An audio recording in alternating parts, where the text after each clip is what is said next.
So I guess we'll go to a different part of the world now. We're going to be discussing a little bit of an international organization called the International Criminal Court, right? Because as you probably know where this is headed, right? All the war crimes, all the atrocities, all the things that have been committed by Israel towards Gaza, right? You know all about this, right? And I've been hearing whispers for some time now that the ICC, International Criminal Court, that has been established via the Rome Statute, which was this thing that countries got to first sign, meaning that countries would show their approval of the statute, which is basically nothing more than a symbolic gesture at this point. At the point of like signing it is like, I'm on board, that's a cool idea, that's a cool thing. But what matters actually is ratifying it. Okay? The signature is worthless on its own. It's basically just a symbolic gesture. Ratifying is what actually puts it into any sort of power. Which is interesting because, for example, many major powers in the world have not ratified the Rome Statute, have signed it but not ratified it. Like, for example, the US has signed it but not ratified it. Russia has signed it and not ratified it. But you know what? There's actually been a change with Russia.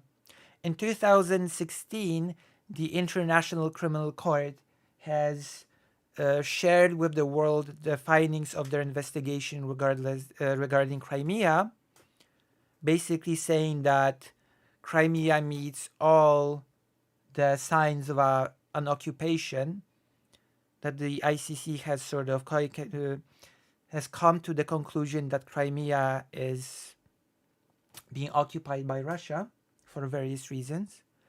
And then in 2016, Russia has very angrily and publicly withdrawn its signature from the Rome Statute. So right now, Russia is neither signed to it nor has ever ratified it, of course. And now we go to the situation with Israel, Palestine, Benjamin Netanyahu's government, and how we know that Israel has also not really ratified the Rome Statute either.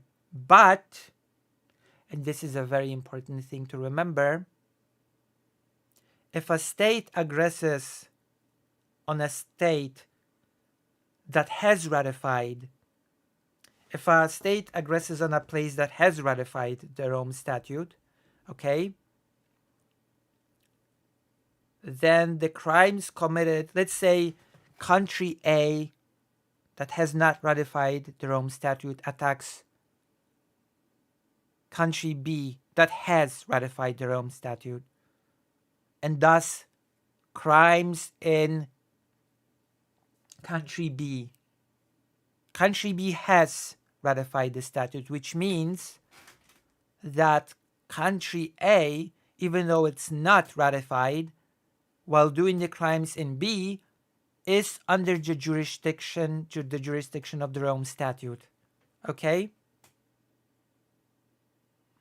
This is why, for example, and there are even exceptions when it comes to countries.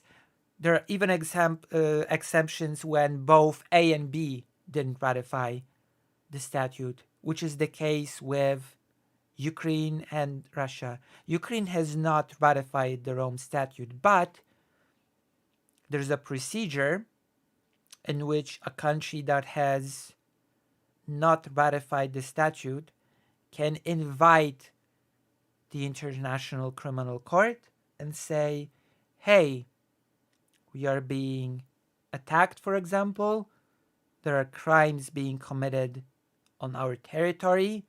Can you please come in and investigate it? We are giving you this authority. We are making our territory your jurisdiction. Right? Makes sense? So Gaza, under that logic, because Palestine has, to my knowledge, actually ratified the Rome Statute. So Gaza, that means Gaza is, in fact, under the jurisdiction of the Rome Statute, which means that parties committing crimes inside of Gaza are fair game to be investigated and even tried by the International Criminal Court. Does that make sense? So far, so good? Are we on board? Are we all on board with what I've said? Are there any inaccuracies in what I've said? Have I said anything that's incorrect? Is my understanding of the topic correct when it comes to how the ICC and the whole jurisdiction thing works?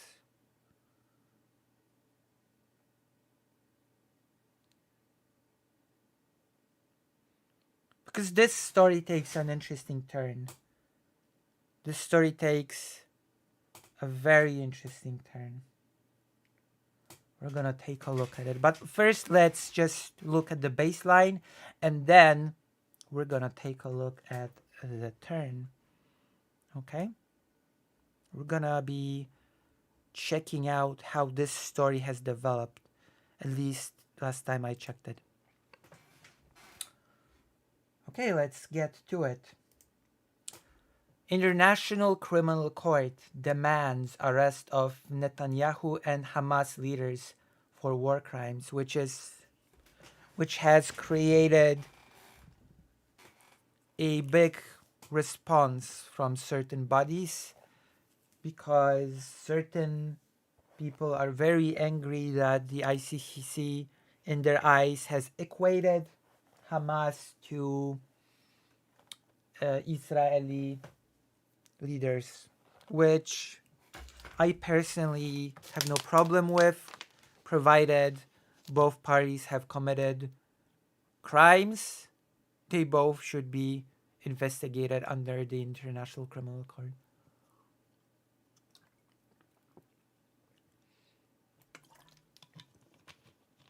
After all, at least in theory, we should all be equal under the law, including international law.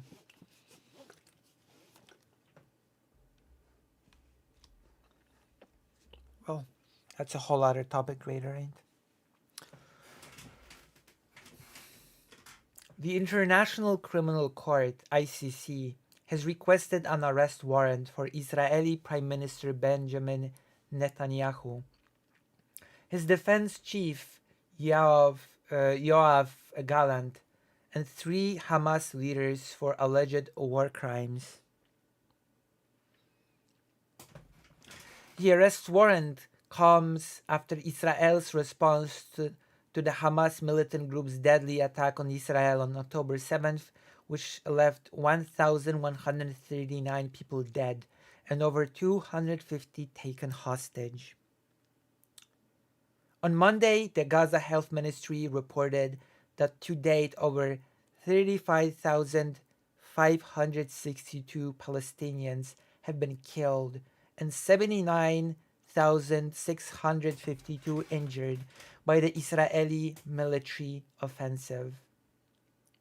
ICC prosecutor Karim Khan also called for arrest warrants for Hamas chief Yahya Sinwar, the group's commander-in-chief of its military wing, Mohammed al-Masri, and the head of its political bureau, Ismail Haniyeh. Khan said, "Now more than ever, we must collectively demonstrate that international humanitarian law, the foundational baseline for human conduct during the conflict, applies to all individuals and applies equally across the situations addressed by my office and the court." And this is very important because I believe this is the future that we fundamentally want to move towards, right? We want a future in which there won't be singular powerful countries that will carve out spheres of influence and basically make law. We want to have strong international institutions that will not be sort of tied to spheres of influence per se, that will be able to make rulings in this sort of more, just way. And it is impossible until those institutions are basically toothless. It is impossible for them to do their tasks if they have no power to sort of enforce it. If you can just opt in it and opt out of it. If the US can just not ratify it and declare, well, we're not in the jurisdiction, so screw you. Like, we should be moving towards a future in which there will be sort of international sort of bodies that will sort of regulate these things rather than unipolar or multipolar world orders in which there will be so-called big players, the big boys in the world stage, and the small countries that have to subjugate basically to spheres of influence, if that makes sense, That is how I see it.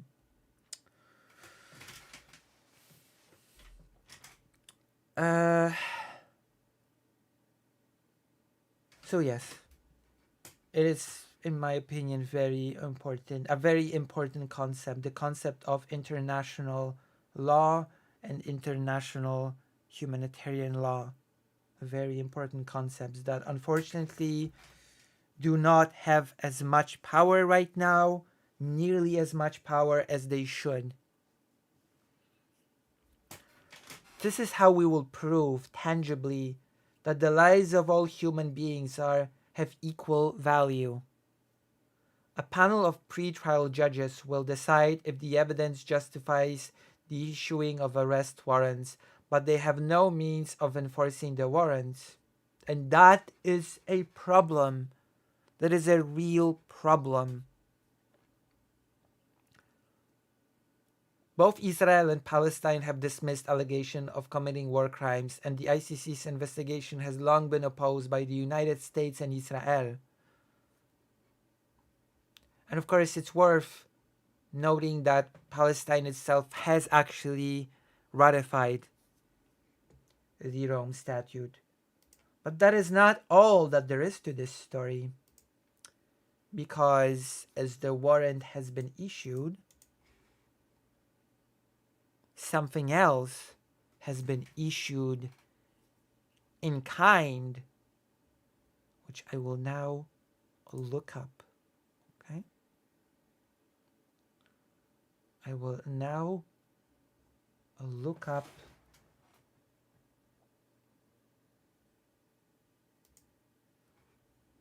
statement by Secretary Antony J. Blinken. The United States fundamentally rejects the announcement today from the prosecutor of the International Criminal Court, ICC, that he is applying for arrest warrants for senior Israeli officials together with warrants for Hamas terrorists.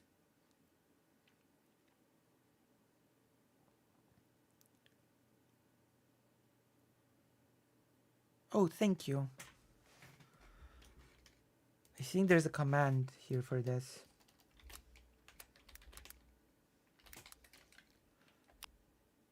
Oh, there you go. And I can take this, put it here.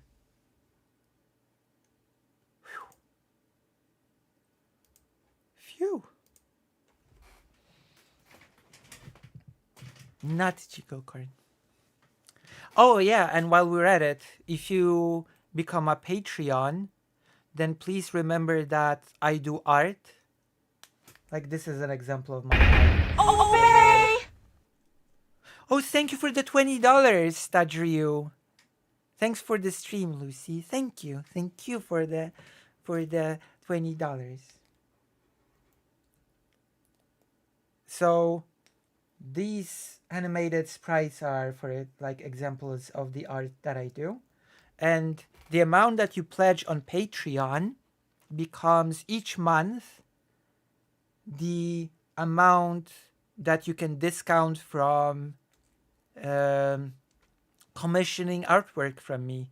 So let's say you pledge $30 per month on Patreon, you can get $30 worth of artwork per month. I don't think anybody will give you such an amazing perk for Patreon. Okay? I made the perfect little perk. I think it's the biggest possible bang for your buck when it comes to a Patreon perk. You know? It's very tangible.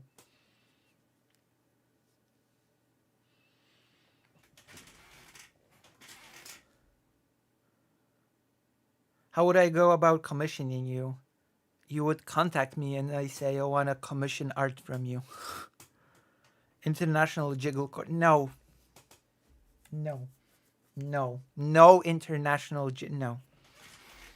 Okay, so starting with this first thing. Together with Hamas terrorists, we reject the prosecutor's equivalence of Israel with Hamas. It is shameful. Hamas is a brutal terrorist organization that carried out the worst massacre of Jews since the Holocaust and is still holding dozens of innocent people hostage, including Americans. I will say this, okay? In my opinion, maybe I'm wrong, maybe I'm being silly here, but in my opinion, this is dishonest framing, okay? This is, in my opinion, dishonest framing of the situation. The truth is, it's not equating Hamas with Israel with Hamas. It simply looks at who commits crimes, okay? It looks at who commits war crimes, the International Criminal Court, and sort of sends out arrest warrants for those who commit crimes.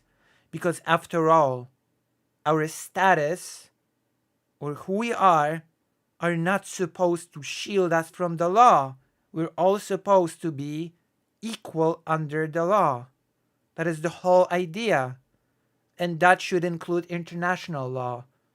If an Israeli official and a Hamas terrorist are both committing crimes at the same time, then of course an arrest warrant should get out for both. It shouldn't be like, but an Israeli official is an Israeli official, so shouldn't. Yes, we're all equal under the law. If there's a suspicion of committing a crime, a strong suspicion or strong evidence pointing to committing a crime, then yes, a suspect will be arrested and this investigation will be held. That is how the thing should work. Of course. Again, nobody should be shielded by the law due to just the status of like to who they are. So to me, this is very like dishonest. We reject the prosecutor's equivalence of Israel with Hamas. That's not what's going on here. So that's one bit of the response that we're sort of tackling here.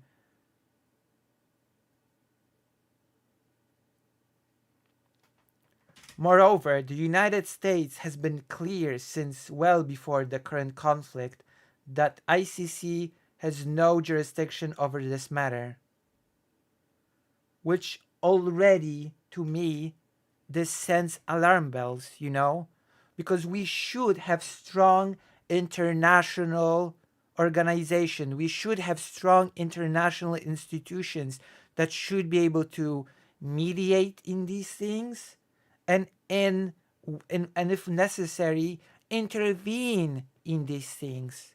We need that. And that is very discouraging to me that the United States is undermining that, basically.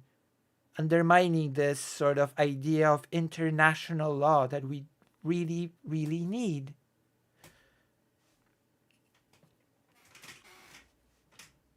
The ICC was established by its state parties as a court of limited jurisdiction.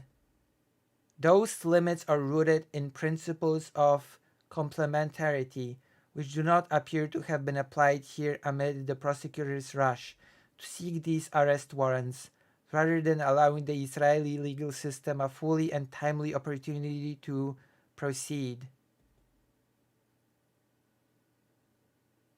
Like, I'm gonna be honest, that's a ridiculous notion that it should be left up to the state in question to enact justice on itself.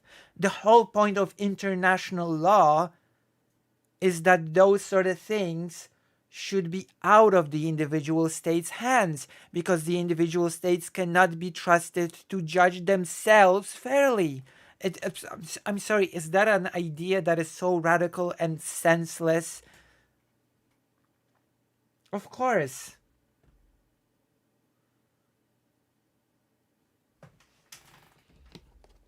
That's the whole idea of international law, that individual states cannot just be trusted to look at themselves and judge themselves objectively.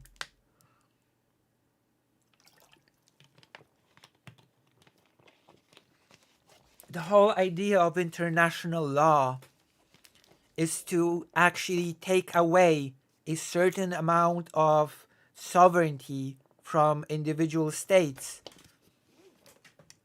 and put a higher order sort of level of accountability of sort of law on a more international organization level, right?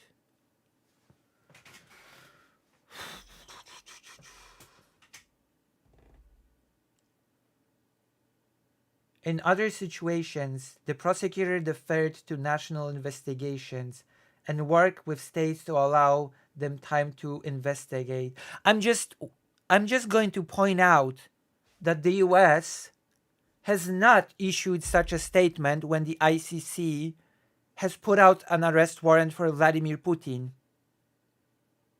Just putting it out there. Okay?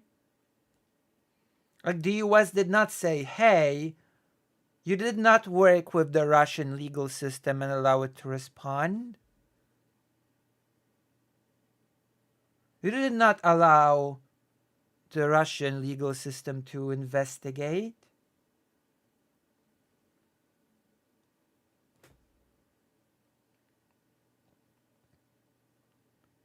The prosecutor did not afford the same opportunity to Israel, which is ongoing investigations into allegations against its personnel.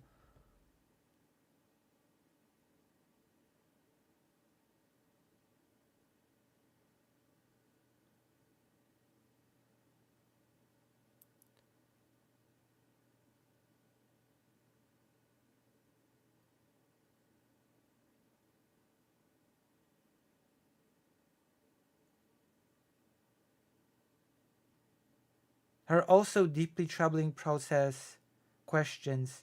Despite not being a member of the court, Israel was prepared to cooperate with the prosecutor. As far as I know, Palestine is. So just keep this in mind. As far as I know, Palestine itself is. Despite not being a member of the court, Israel was prepared to cooperate with the prosecutor. In fact, the prosecutor himself was scheduled to visit Israel as early as next week to discuss the investigation and hear from the Israeli government. The prosecutor's staff was supposed to land in Israel today to coordinate the visit. Israel was informed that they did not board their flight around the same time that the prosecutor went on cable television to announce the charges. These and other circumstances call into question the legitimacy and credibility of this investigation. This is I just think this is nonsensical. Fundamentally, the decision does nothing to help and could jeopardize ongoing efforts to reach a ceasefire agreement that would get hostages out and surge humanitarian assistance, in which are the goals the United States continues to pursue relentlessly. This is ridiculous. I'm sorry. This is just the United States covering for Netanyahu, from my perspective. Maybe I'm wrong. Maybe I can be um, persuaded otherwise by good argumentation, but so far that is basically my observation on the matter. That is basically how I see this situation.